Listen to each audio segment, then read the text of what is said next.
இன்று விஷ்ணுபதி புண்ணியகால நன்னாள். 3 மாதத்திற்கு ஒரு முறையே வரக்கூடிய 1000 ஏகாதசி விரத பலனை தரக்கூடிய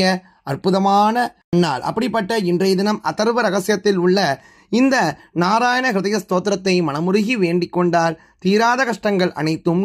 1000 ஏகாதசி விரதங்களை முறைப்படி விரதமிருந்து அனுஷ்டித்தால் என்ன பலன் கிடைக்குமோ அந்த பலனை பெறலாம் என்பதாக அதர்வ ரகசியத்தில் கூறப்பட்டுள்ளது.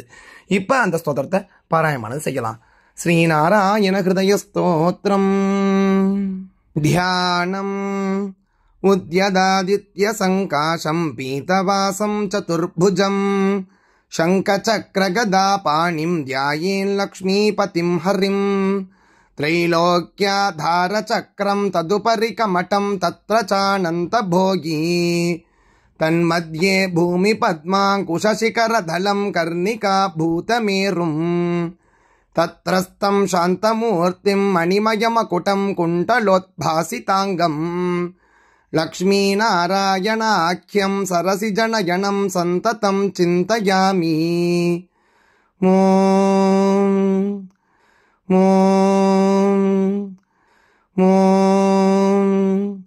नारायणः परं ज्योतिरात्मा नारायणः परः नारायणः परं ब्रह्म नारायण नमोऽस्तु ते नारायणः परो देवो धाता नारायणः परः नारायणः परो धाता नारायण नमोऽस्तु ते नारायणः परं धाम ध्यानं नारायणः परः नारायणः परो धर्मो नारायण नमोऽस्तु ते नारायणः परो देवो विद्या नारायणः परः विश्वं नारायणः साक्षात् नारायण नमोऽस्तु ते नारायणात् विदिर्जातो जातो नारायणात् भवः जातो नारायणादिन्द्रो नारायण नमोऽस्तु ते रविर्नारायणस्तेजः चन्द्रो नारायणो महः वह्निर्नारायणः साक्षात् नारायण नमोऽस्तु ते नारायण उपास्य स्यात् गुरुर्नारायणः परः नारायणः परो बोधो नारायण नमोऽस्तु ते नारायणः फलं मुख्यं सिद्धिर्नारायणः सुखम् हरिर्नारायणः शुद्धिः नारायण नमोऽस्तु ते निगमावेदितानन्त कल्याणगुणवारिधे नारायण नमस्तेस्तु नरकार्णवतारक जन्म मृत्युजरा व्याधि पारतन्त्यादिभिः सदा दोषैरस्पृष्टरूपाय नारायण नमोऽस्तु ते वेदशास्त्रार्थ विज्ञान साध्य भक्त्येकगोचर नारायण नमस्तेस्तु मामुद्धर भवार्णवात् नित्यानन्दमगोधार परात्पर जगत्पते नारायण नमस्तेस्तु मोक्षसाम्राज्यदायिने आब्रह्मस्तम्भपर्यन्तमखिलात्ममगाश्रय सर्वभूतात्मभूतात्मन्नारायण नमोऽस्तु ते पालिताशेषलोकाय पुण्यश्रवणकीर्तन नारायण नमस्तेस्तु प्रलयोदकशायिने निरस्तसर्वदोषाय भक्त्यादिगुणदायिने नारायण नमस्तेस्तु त्वां विना नयि मे गतिः धर्मार्थकाममोक्षाख्य पुरुषार्थप्रदायिने नारायण नमस्तेस्तु पुनस्तेस्तु नमो नमः नारायण त्वमेवासि दगराख्ये कृतिस्थितिः प्रेरिता प्रेर्यमाणानां त्वया प्रेरितमानसः त्वदाज्ञां शिरसा कृत्वा भजामि जनपावनम् नानोपासनमार्गाणां भवकृद्भावबोधकः भावार्थकृद्भवातीतो भवसौख्यप्रदो मम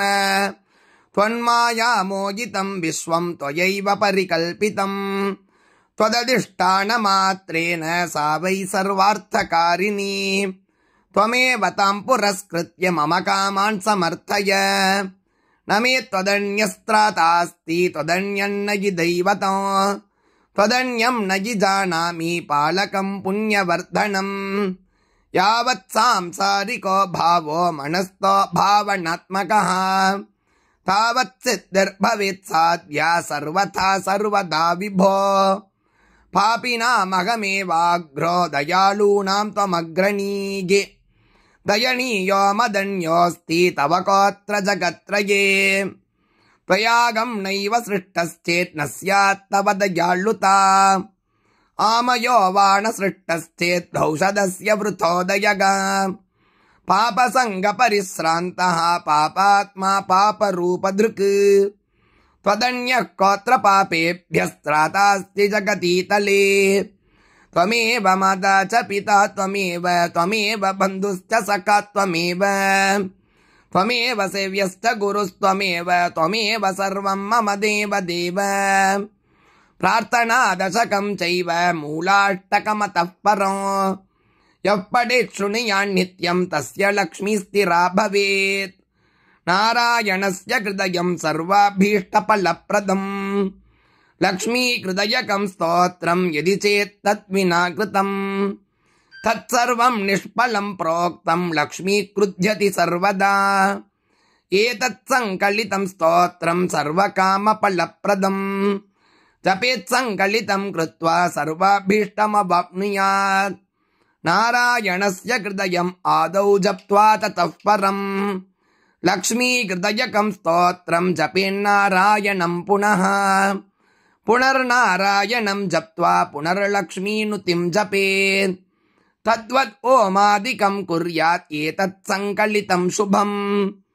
एवं मध्ये द्विवारेण जपेत् संकलितं तु तत्